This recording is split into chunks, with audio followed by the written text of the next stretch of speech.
Bonjour, je m'appelle Alain Frachon et j'écris toutes les semaines une chronique de politique étrangère dans Le Monde. J'ai été correspondant aux États-Unis assez longtemps pour Le Monde et avant pour l'agence France Presse. Et c'est précisément des États-Unis que nous voulons vous parler.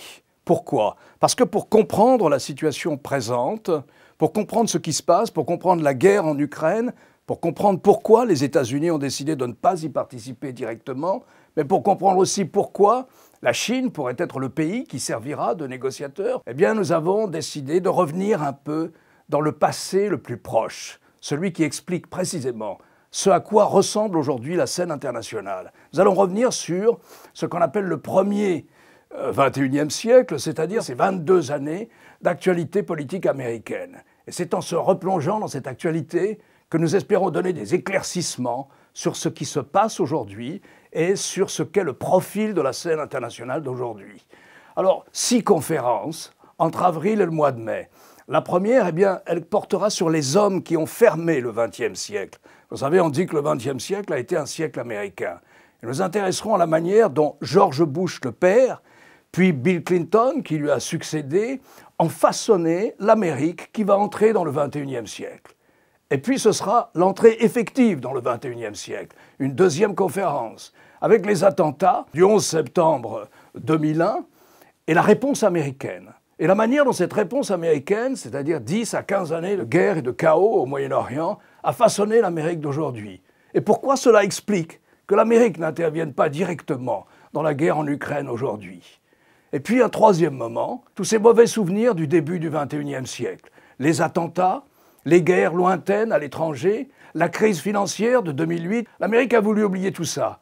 Elle a voulu balayer, changer d'élite. Alors elle a choisi un président, pour la première fois un président, un noir américain, Barack Obama, qui était d'une certaine manière à la gauche du spectre politique américain, ou au centre-gauche.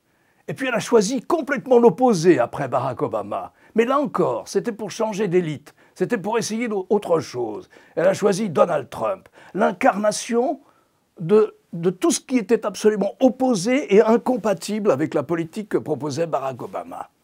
Dans une 4e conférence, nous reviendrons sur la Chine, l'histoire d'amitié qui a lié longtemps, au XXe siècle, la Chine et les États-Unis. Et puis c'est devenu une hostilité, et puis c'est devenu conflictuel. Et ce conflit, il façonne l'horizon international d'aujourd'hui.